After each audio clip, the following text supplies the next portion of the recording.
All right, guys. Hi, and welcome to the Mag Show. Today, I was gonna talk about some funny stories, but I thought I would touch on something a little more serious.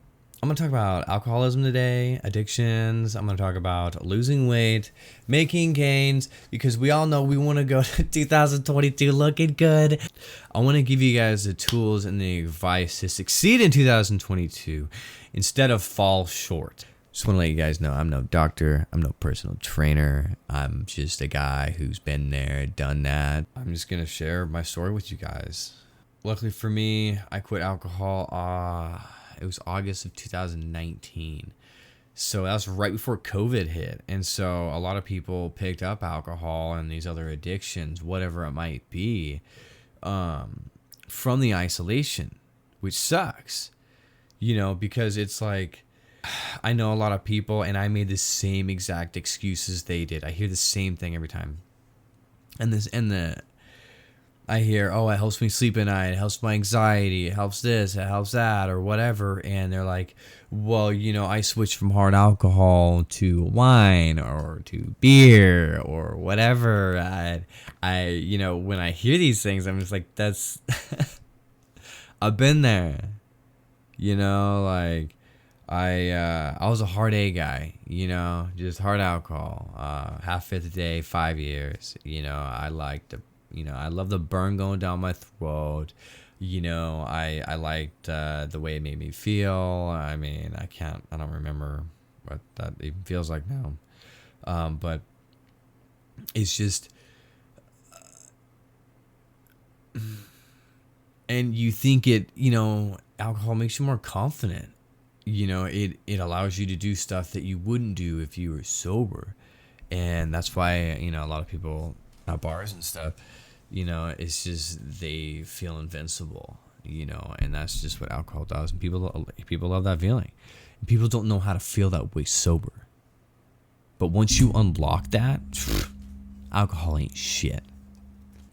Me, I remember, I was drinking half-fifth a day, and I would walk down to the grocery store, and buy more alcohol, or I would, wait till I sobered up, I'd take a nap and then drive down to the store and not really. I remember one time I was in the parking lot and I looked over, saw a cop, and I walked back. I mean, I should have walked anyways. I literally lived like maybe a block or two from the damn store, but I drove. But and I thought I was, sobering up, but I was like, I don't know. So I walked back, and that's the dangers about alcohol. It's like, you really don't know if you're sober. I mean, just like the popping, the crackling in your mind. It's just like when you wake up after you're hungover, or you're still drunk. I don't even know how to describe that feeling. It's just bad. And the only way you can solve it is to drink more. And that's the bad thing about alcohol is like, for me, I thought, working out, I thought I just had anxiety, and, from the military, and working out, like, helped my anxiety, and alcohol supposedly helped it too. Well, I learned that the more alcohol I drank at night, the worse my anxiety was during the day, and I would have to work out for 3 hours a day to get rid of that anxiety, and I did that for like 8 months, right? I had tendonitis in both my damn arms, working out for 3 hours a day, and I mean, I gained a lot of muscle, and I went from like, small to a large, but I didn't realize how much fat I was gaining as well.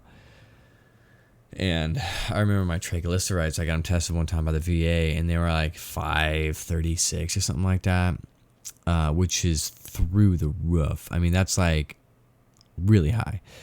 But it was from drinking and eating pizza. Actually, yeah, it's from drinking. It was just, no, I'm going to get into that later. My triglycerides were through the roof, and but my liver was good, like, it was weird. Every time I went to the VA and got tested, they were like, hey, your liver's good. And I was like, all right, sick. Boom, crack that bottle. Like, let's go. I mean, it was stupid. It's like you abuse your body to the point where the doctors see something and then you decide to back off. That's the dumbest thing I've ever heard in my life. Well, to my grandpa, they did, and to certain members of my family, and to my friends, I'm good. I've been pretty good at quitting ahead. alcohol, I never got to that point where the doctors told me that I had to slow down or whatever. Like, they had no idea how much I was drinking, but my body would just take it. And yeah, it got to the point where I had a buddy, my best friend. He ended up having a bad situation happen. It was my buddy he stole from me. I was housing him, and he had a mental disorder I didn't know about. And then I realized he had this mental disorder, and I was like, this is not good. And I can't get mad at him because, I mean, he has a mental disorder. And he posted the picture online of me, and I was just like flat, just face down. You can see my ass crack, my fat rolls hanging out, just passed out drunk. That's when I realized, I was like, that's not the image that I want people to see. Like, that's... My roommate at the time had like a 6-month-old baby. She just needed someone to move in. I moved in. And I was living with her, and you know, I would really only drink at night, and I'll try to stay in my room and stuff like that. But still, though, man, that's not responsible, especially when you're living with someone with a kid. So that night, I remember going to my Jeep, and it was just like, I was just crying, man. And I was just like, God, I don't want this in my life anymore. Like, I don't want my friends, my family. Like, this is ridiculous. And so from that day, I quit. And luckily, I don't have any temptations or cravings, but like, I know other people that do. And I didn't really realize what that was like until I quit nicotine. And that's when I realized, oh shit, that stuff's like, those cravings are strong. Luckily, I don't have that with alcohol. Thank God.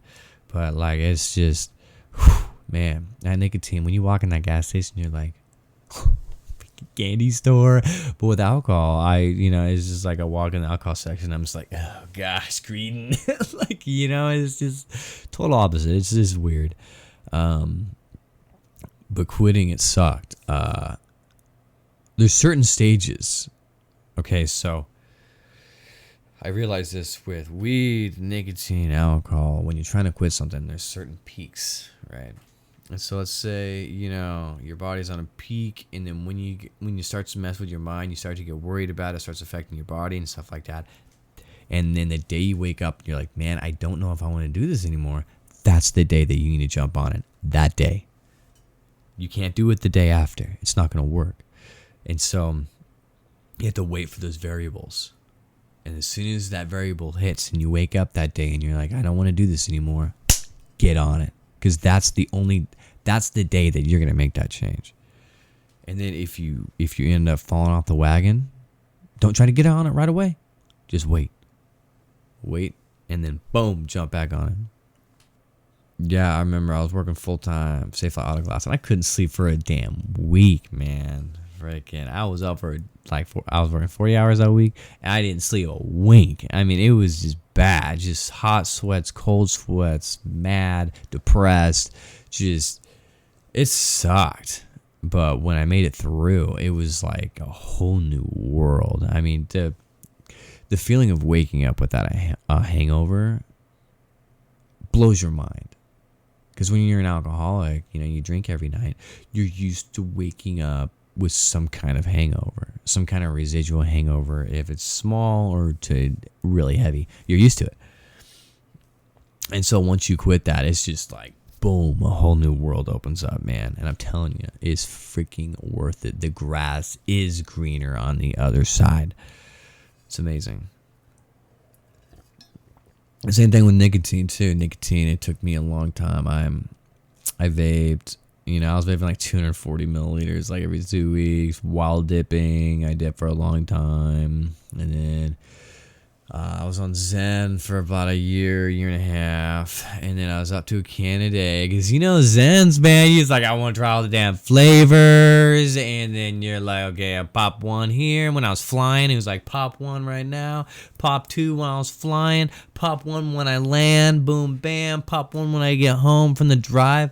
and you end up doing, a can a day, and you're like, I want to try this flavor, that flavor, that flavor, and you're like stinking Zen cans, and you're like, man, if you get the Zen can, your weed grinder fits right in there, and you're like, I can just multi-purpose, and it's just like, oh my gosh, and it's just like when you don't have your Zen, you're like, is anyone got any Zen? And it's just like, freaking crack addicts, man. So I got rid of that, thank God. Just get off it all, man. Like, but I do smoke weed, and that's the bad thing is I know my personality. Like, I have a very addictive personality, so it's just like if I quit something, I have to quit.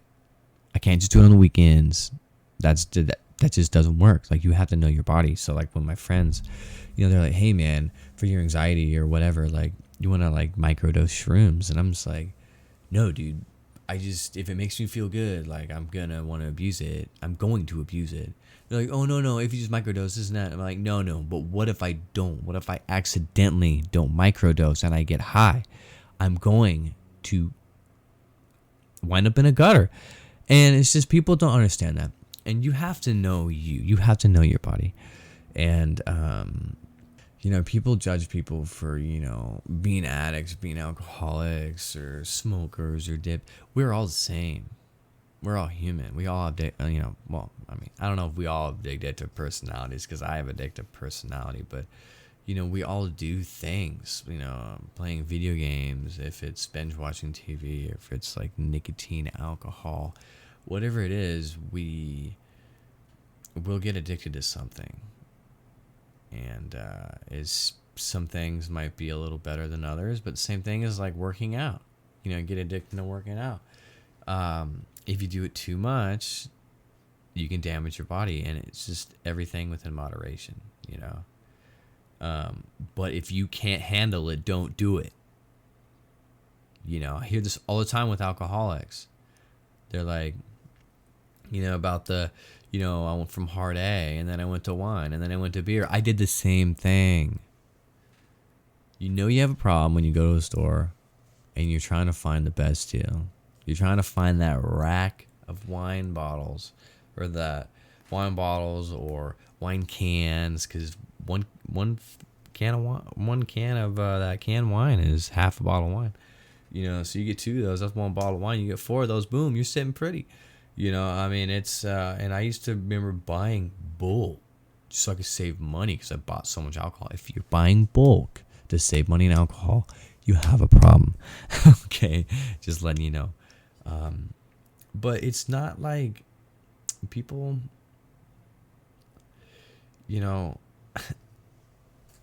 I think people are afraid that like people to judge them. Like, I didn't go to AA, or whatever. When I got my DUI, I did go to AA. I had to legally. I didn't quit then. I quit for 4 months, actually. And then this girl freaking got me back on it. In the trailer park. We're going to be talking about Trailer Park Confessions. But that's more of a comedy skit. But, the real stuff, like, all of it's real. But, it's good. But that's later on. That's alcoholic, military, Trailer Park stories.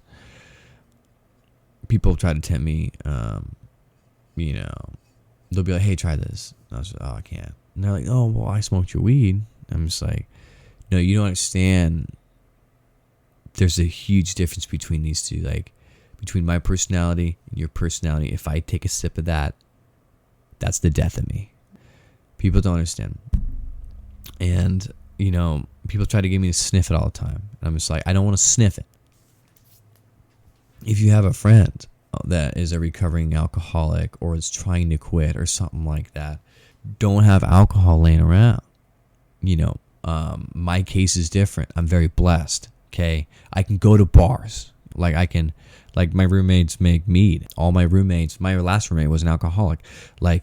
I am very blessed to not be tempted and not have cravings and stuff like that, but other people aren't as lucky as I am. If anything smells like it, if anything reminds them of it, I don't know, if they like fruity alcohol drinks, maybe don't have fruity smells around. I don't know. Just, be conscious of them, because that's probably the only thing they're thinking about, especially when they're trying to quit. If I try to quit weed and someone has freaking weed laying around, I'm gonna smoke some weed.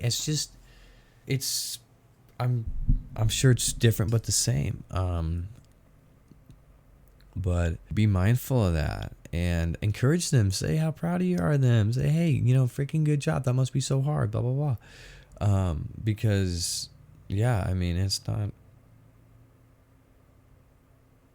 not easy, man. I was up for a damn week straight. And for other people that do have temptations and cravings, that sucks, man. That's tough. But it's a mental game. It's a mental game. If you know how it'll affect you, if you know exactly what it's going to do, it's going to make it easier. It's going to make it really easier if you just lay it all on him.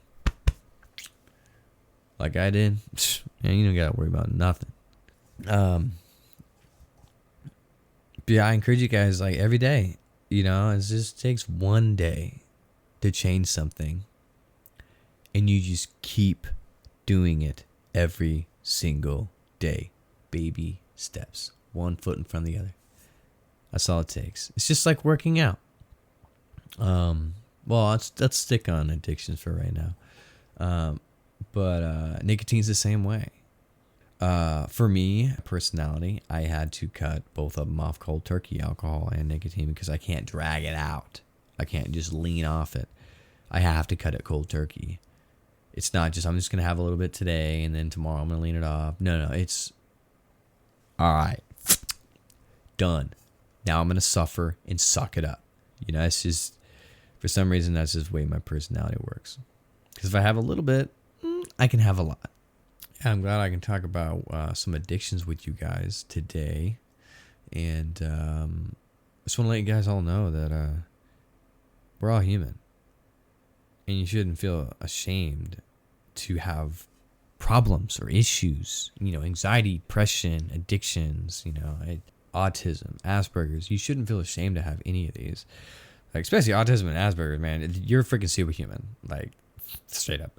But, being a little person or whatever your disability is, it makes you a stronger person. And you shouldn't feel ashamed of it. It's how you conquer that makes you who you are. So live up to yourself. Don't let other people discourage you. When you're on your deathbed, do you want to say, I wish I would have lived a life true to myself instead of one that others expected of me? Or are you going to say, I lived the exact life that I wanted to live?